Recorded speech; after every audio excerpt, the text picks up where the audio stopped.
Hi friends, स्वागत आहे तुमचं आपल्या चॅनलमध्ये. आज आपण लाह्यांचा चिवडा म्हणजे भडंग कसा बनवायचा हे बघणार आहोत आणि आपण अगदी मसाला कसा बनवायचा तेही यामध्ये पाहणार आहोत. मी या ठिकाणी 2 चमचे बेसन घेतलेलं आहे. बेसनाचं पीठ म्हणजे डाळीचं पीठ घेतलेलं आहे आणि यामध्ये 1.5 चमचा मी मीठ घालणार आहे. हे जे प्रमाण आहे हे अर्धा किलोसाठी आहे. त्यानंतर अर्धा चमचा हळद घातलेली आहे. अगदी थोडंसं मी लाल तिखट घालणार आहे, कारण मला थोडं कमी तिखट हवं आहे. म्हणून 2 चमचे मी लाल मिरचीची पावडर वापरा. या ठिकाणी कांदा लसूण मसाला वापरू नका.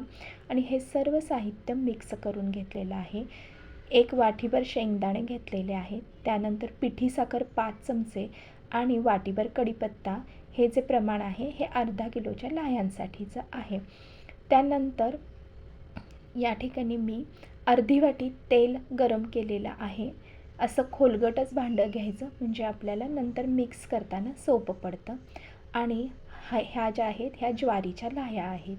आता तेल छान गरम झालेलं आहे. छान गरम झाल्यानंतरच त्यामध्ये मोहरी घालायची आहे. कडकडीत तेल गरम झालेलं पाहिजे, म्हणजे फोडणी छान बसते. आणि फोडणी छान बसली की आपला चिवडा हा एकदम चवीला टेस्टी आणि मस्त होतो. त्यानंतर आपण यामध्ये कढीपत्ता सुरुवातीला घालून घ्यायचा आहे. एक एक करून आपण साहित्य नाही यामध्ये तळून घेत आहे, सगळं एकत्र आपण तळून घेणार आहोत. त्यानंतर कढीपत्ता, शेंगदाणे छान अगदी खरपूस भाजेपर्यंत आपण हे सर्व शेंगदाणे आहेत हे आपण भाजून घेणार आहोत. आणि हे भाजून बघू शकता तुम्ही, रंग चेंज झालेला आहे शेंगदाण्याचा. त्यानंतर यामध्ये आपण तयार केलेला मसाला यामध्ये आपण घातलेला आहे. हा मसाला खूप छान आणि टेस्टी बनतो. एकदम खमंग असा वास सगळ्या घरभर सुटलेला आहे. या ठिकाणी मी लाह्या घातलेल्या आहेत आणि पिठी साखर या ठिकाणी मी घातली आहे. तो व्हिडिओ मी शूट करायचा विसरले, कॅमेरा मी चालू केला नाही. आणि हे आता तुम्ही पाहू शकता, हे पातेलं गरम झालेलं आहे ते तसंच खाली घेऊन सर्व लाह्या मी यामध्ये मिक्स करून घेत आहे.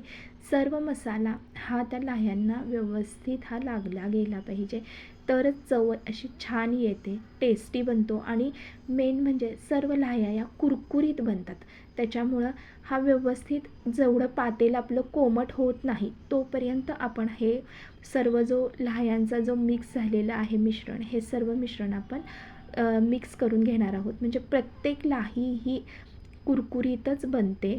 आणि नंतर आपण हे थोडं कोमट असतानाच आपण एका कॅरी बॅगमध्ये घालायचं आणि डब्यामध्ये ठेवून टाकायचं. त्याच्यामुळे हा जो चिवडा आहे हा नरम पडत नाही, हा कुरकुरीतच राहतो. ही एक टिप आहे जी तुम्हाला सांगितलेली आहे मी. आणि तुम्हाला हे जर माझे रेसिपी आवडली असेल तर नक्की माझं चॅनल सबस्क्राईब करा. थँक्यू, धन्यवाद.